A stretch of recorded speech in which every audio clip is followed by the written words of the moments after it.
And because iniquity, meaning wickedness, shall abound, I'm on verse 12, the love of many shall wax cold. But he that shall endure unto the end, I'm on verse 13, the same shall be saved. 14, and this gospel, this evangel of the kingdom shall be preached in all the world for a witness unto all nations, and then shall the end come. The end is coming, but I'm telling you, while you're right here, right now, you can live no matter what death is taking place all around you. It's a choice, okay? Deception in the earth began in the garden. It's never changed. The transition from life to death happened in the garden with Adam and Eve. No, it was not a physical death immediately. It was a spiritual death. They left. This is what trips me out. How do you leave the place where you're walking and talking with the Father in the cool of the day every day to a place where you're outside of that? How is that even something that you want to desire? When he spoke specifically to Adam and said, the day in which you eat of this fruit, ye shall surely die. Why would you choose death over life? Why is that? Adam and Eve were living, and then they accepted existence as a way. Existence is not a way. Life is a way. Okay? Those who have now accepted life were once existing. I was once existing. And many of you who are watching were once existing. But I'm going to tell you something about life. Once you experience it, there is no going back.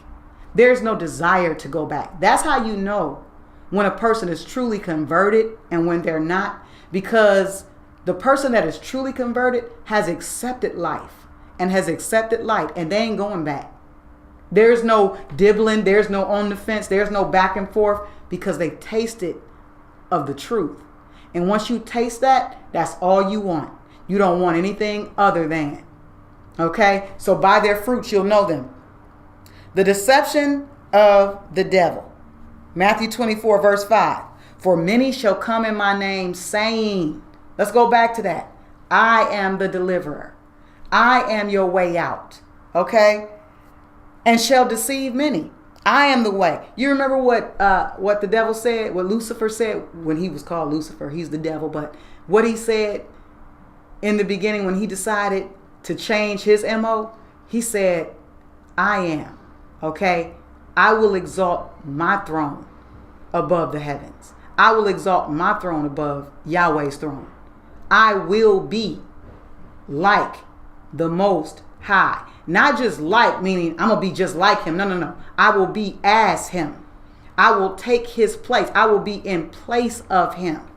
So again, it's not about him doing all these religious things that people say. It's not about that religious stuff. Well, this is what the devil come to do. This is what he want to do. No.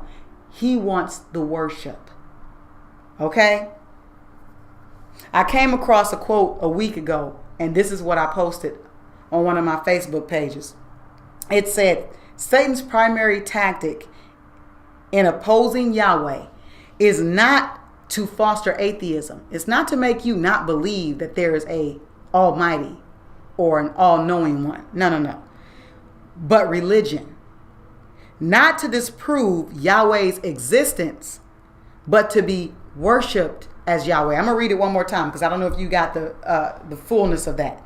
Satan's primary tactic in opposing Yahweh is not to foster atheism, but to foster religion.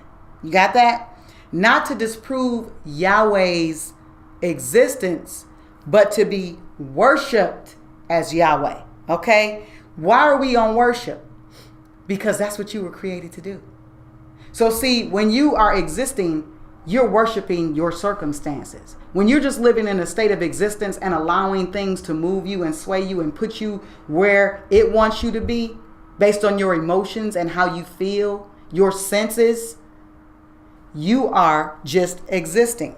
But see, the enemy knows that we were created to worship, just like he was created to worship and for worship. Okay? What is worship? Worship means to prostrate oneself. That means putting yourself in a vulnerable position. I mean, to stretch out, to lay out. Okay? At the mercy of. That means you're at the mercy of the Father. All right? Completely in the power or under the control of whatever you worship. Okay? Now, the giving of adoration or devotion as exhibited by a person toward another person, another object, or another concept. These are all things that relate to worship, okay? Worship is that thing that you desire above all else, that you give yourself to, that you seek after or strive after. That denotes your worship of a thing, okay? This is clearly exhibited as worship of idols. Is prevalent in this society that we live in.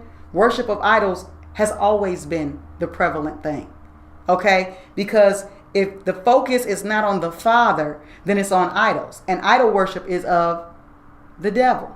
So he's still getting his worship. Even though you think that you're worshiping whom you say is the Father, the enemy is still getting his worship and his praise. I told you, he was here long before you got here. He's been doing this thing for thousands of years.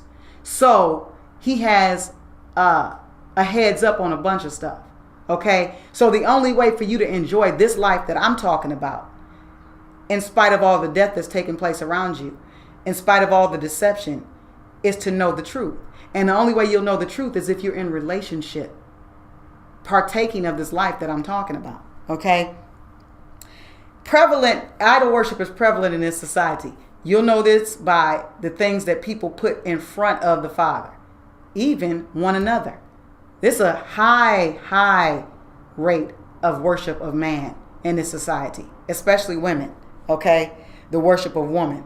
But all of this is worshiping these objects or these persons, the creation rather than the creator. Romans chapter 1 talks about this. Let's go to Romans chapter 1. Let's start at verse 21. It says, when they knew Yahweh, they glorified him not as Yahweh, neither were thankful, but became vain in their imaginations, and their foolish heart was darkened. This is talking about the wickedness of men.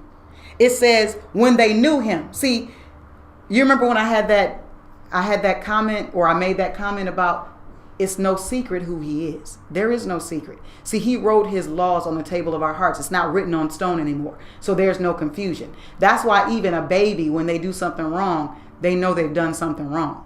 Okay? But it says here, when they knew Yahweh, when they knew him, they glorified him not as Yahweh. In other words, they didn't worship him. They didn't give him the honor. They didn't give him the glory. They didn't give him his props as Yahweh. And they weren't thankful. You remember I said, don't take his advances of you lightly. Don't take them lightly. They weren't thankful for what he had done, for who he is, but became vain in their imaginations. In other words, empty in their imaginations. Remember I was talking about airheads? Yeah, that's that reprobate. Airheaded, empty in your mind. Everything that you think has no benefit to you because it's not connected to the vine and you can't bear fruit of yourself. Okay? Professing themselves to be wise, they became fools. Verse 22. Professing, see, they're walking around talking about how smart they are, how wise they are, but this is the same information that was given in the garden. This is that same knowledge. I dare you to study Genesis, the book of Genesis. My husband did a series on that, and it was so phenomenal when it got to that whole knowledge of good and evil. The tree of the knowledge of good and evil. That knowledge is Deoth knowledge. It's crafty. It's cunning knowledge. Okay? It's the being able to craft this sneaky, conniving thing and being able to use both good and evil to your advantage to present something in a way that deceives people. Are you following what I'm saying? And change the glory of the uncorruptible Elohim into an image made like to corruptible man and to birds and four-footed beasts and creeping things. In other words, they just started worshiping everything but him.